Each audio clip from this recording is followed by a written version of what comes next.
Assalamualaikum warahmatullahi wabarakatuh. Alhamdulillah, pada kesempatan kali ini saya akan mengulas sebuah novel yang berjudul Animal Farm karya Eric Arthur atau yang lebih kita kenal dengan nama George Orwell. Novel ini berupa fabel atau cerita tentang binatang setebal kurang lebih 140 halaman untuk cetakan yang saya pegang ini. Novel ini telah diterbitkan oleh beberapa penerbit dan mungkin lebih banyak, mungkin cenderung banyak penerbit yang menerbitkan. Salah satunya yang saya pegang ini dengan judul Animal Farm. Penerbit lain seperti Gramedia juga memberi judul Animal Farm. Penerbit Gading memberinya judul dengan Binatangisme. Nanti akan saya jelaskan kenapa ada istilah binatangisme. Buku ini setebal 140 halaman dengan 10 bab ya. Dengan 10 bab, dan konflik daripada buku ini dimulai dari adanya seorang veteran binatang, adanya seekor veteran binatang, dikira manusia ya, seekor veteran binatang, seekor babi yang sudah tua di sebuah peternakan, namanya peternakan Manor, yang dimiliki oleh seorang bernama Jones. Veteran babi ini tiba-tiba bermimpi dan dia menyampaikan mimpi-mimpinya itu kepada segenap anggota binatang yang ada di peternakan tersebut. Di peternakan tersebut ada kuda, ada sapi, ada kambing, ada ayam, ada bebek, ada burung, ada kucing, kemudian bahkan ada tikus di situ. Nah, ini sebenarnya novel satir menyindir tentang watak manusia yang fasis. Nah, beberapa poin akan saya jelaskan agar tidak terlalu panjang.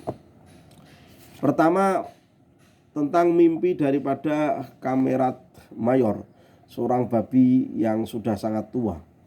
Dia mengumpulkan semua anggota peternakan untuk mendengarkan pidatonya yang berapi-api. Dalam pidatonya itu intinya dia ingin mengajarkan tentang prinsip-prinsip kebinatangan, bahwa binatang itu merdeka pada dirinya sendiri dan makhluk yang paling jahat adalah manusia. Kenapa? Karena manusia itu adalah satu-satunya makhluk yang mengkonsumsi tanpa memproduksi. Ia tidak memproduksi susu, ia tidak bertelur, ia terlalu lemah untuk menarik baja, ia tidak bisa berlari cepat untuk menangkap kelinci, dan seterusnya. Kemudian dari pidato Kamerat itu juga disampaikan bahwa tidak ada manusia yang benar-benar baik. Satu-satunya manusia yang baik adalah yang sudah mati. Selain itu juga disampaikan bahwa ia merasa bahwa tanah Inggris ini adalah tanah yang subur dan semua binatang berhak hidup atas dirinya sendiri-sendiri. Dia tidak boleh dikuasai oleh manusia ataupun oleh binatang lain. Nah, dalam pidatonya itu dia menyanyikan sebuah lagu yang berjudul Binatang Inggris. Ini nanti layaknya mantra yang dipegang oleh banyak orang. Nah, selanjutnya dalam perjalanannya beberapa binatang itu mulai mempertimbangkan pemberontakan melawan pemilik peternakan yang bernama Jones tadi. Akhirnya mereka mengumpulkan kekuatan pada momen di mana kondisi Jones itu sedang mabuk. Dipimpin oleh dua babi yang cukup disegani bernama Snowball dan Napoleon. Ini dua tokoh ini menjadi kunci penting. Kemudian di antara penghuni peternakan Manor yang lain adalah bernama Clover, seorang kuda, seekor kuda, ada Boxer, seekor kuda juga. Nanti ada juru bicara, ada babi namanya siapa ini? Pitcher kalau nggak salah. Nanti akan saya cek.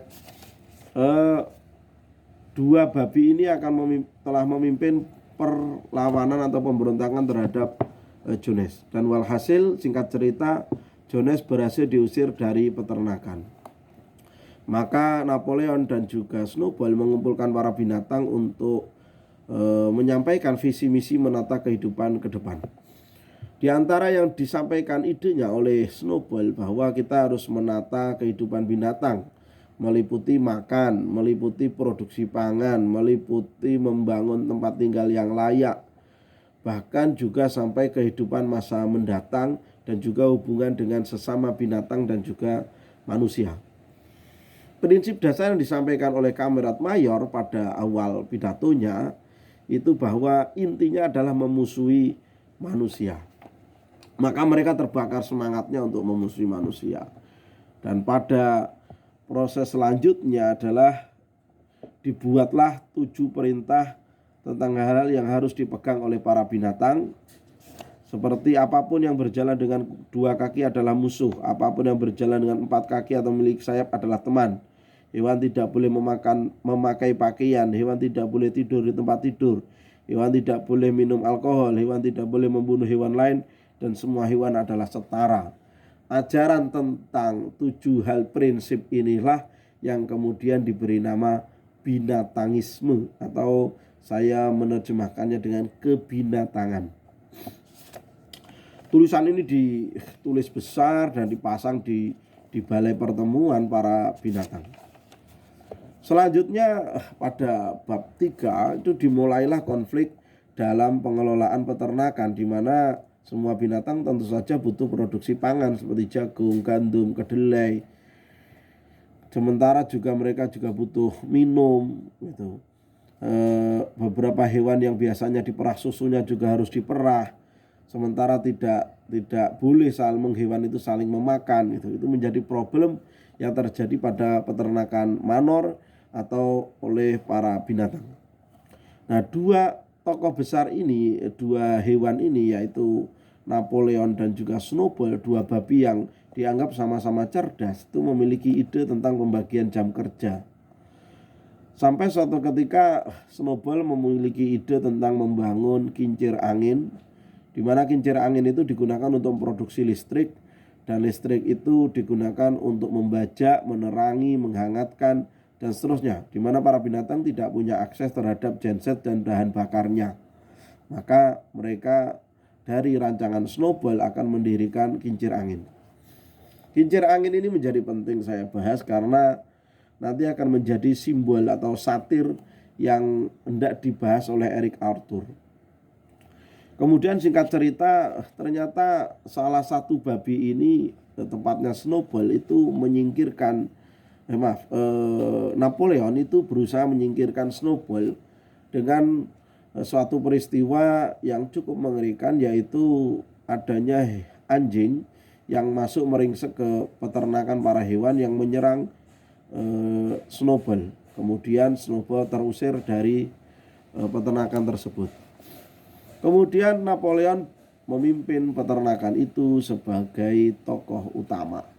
Disinilah mulai sebenarnya sejak awal ini konflik yang sebenarnya satir terhadap manusia-manusia yang bersifat fasis dan juga orang-orang bodoh yang mencoba melepas dari satu hegemoni ke hegemoni yang lain.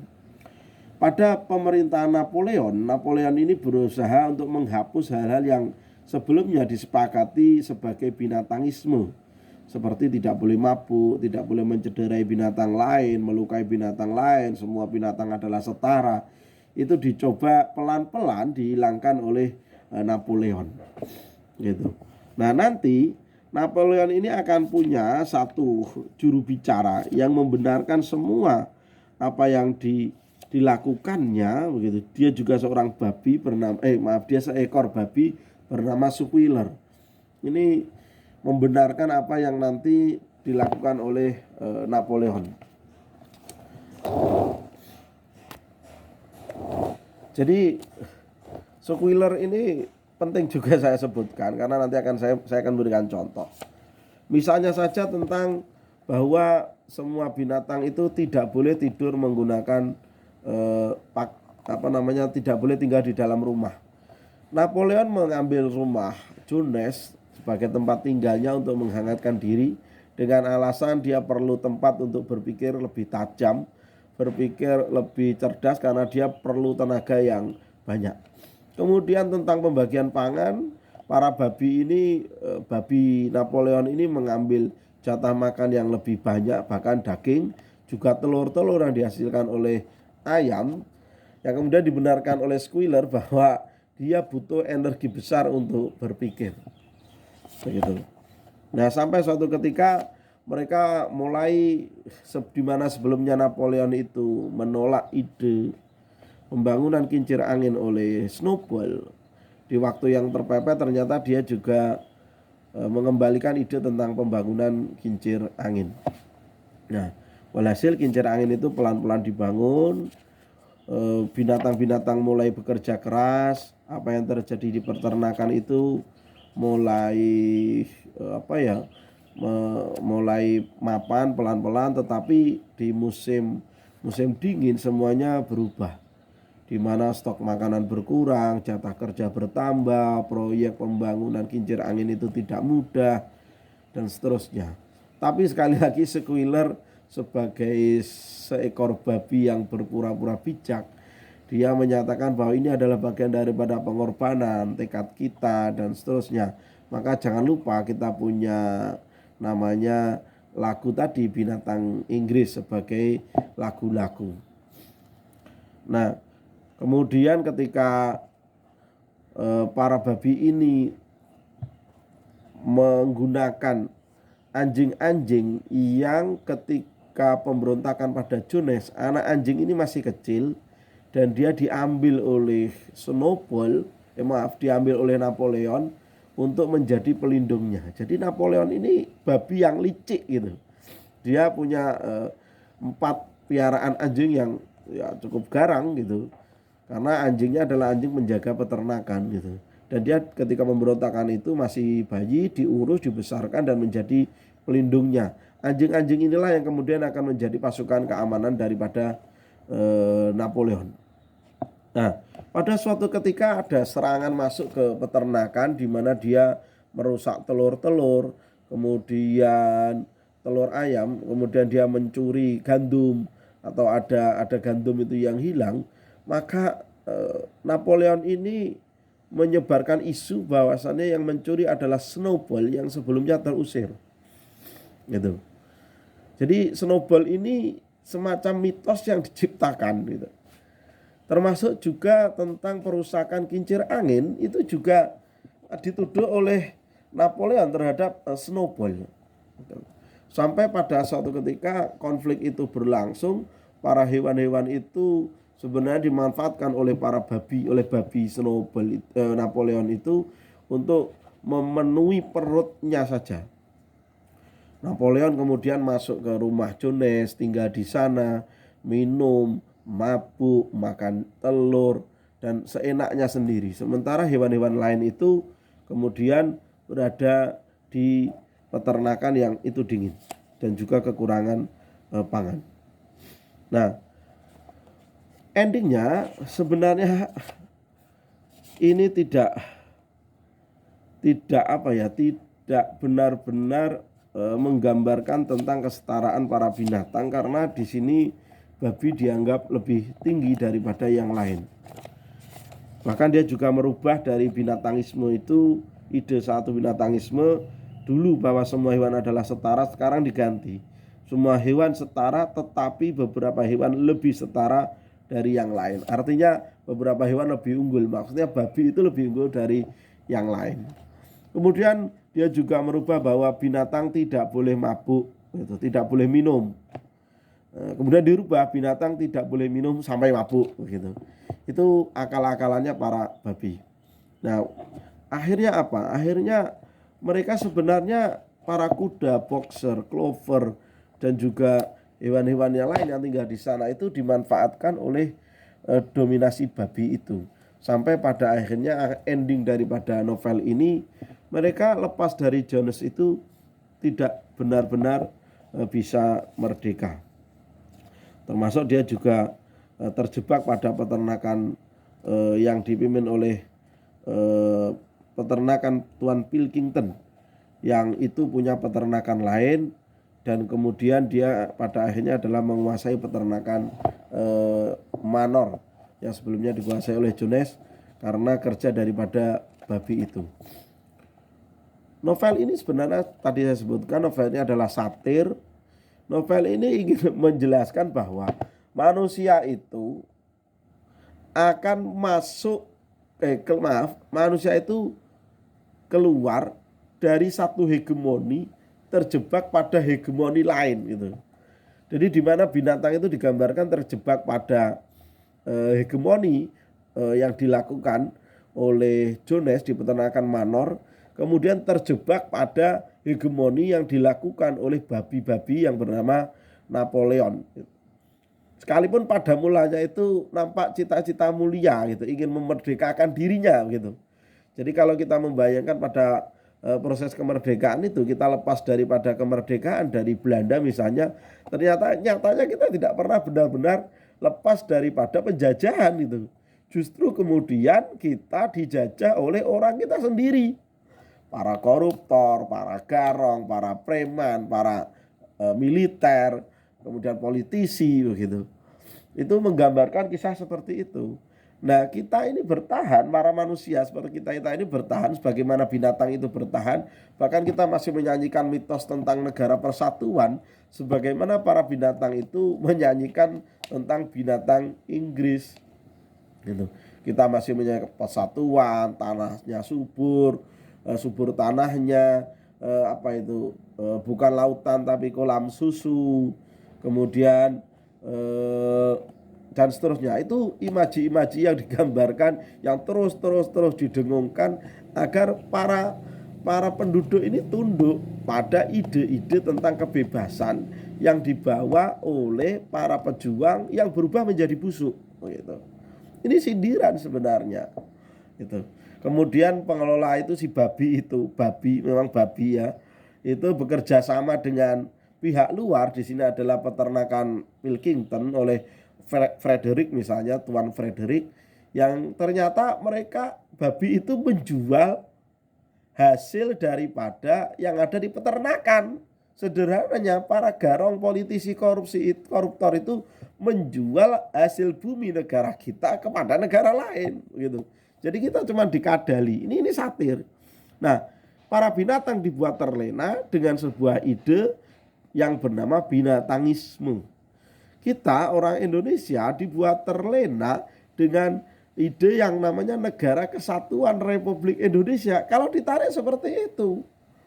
Sementara Snowball yang seorang babi yang juga pejuang pada mulanya disingkirkan oleh Napoleon, itu seperti hantu PKI.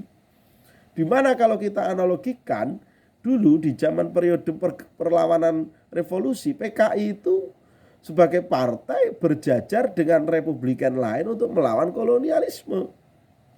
Tetapi kemudian di tengah jalan PKI itu disingkirkan karena dianggap melakukan pemberontakan besar. Dia sudah hilang, dia sudah nggak balik. Oke, dia sudah hilang begitu.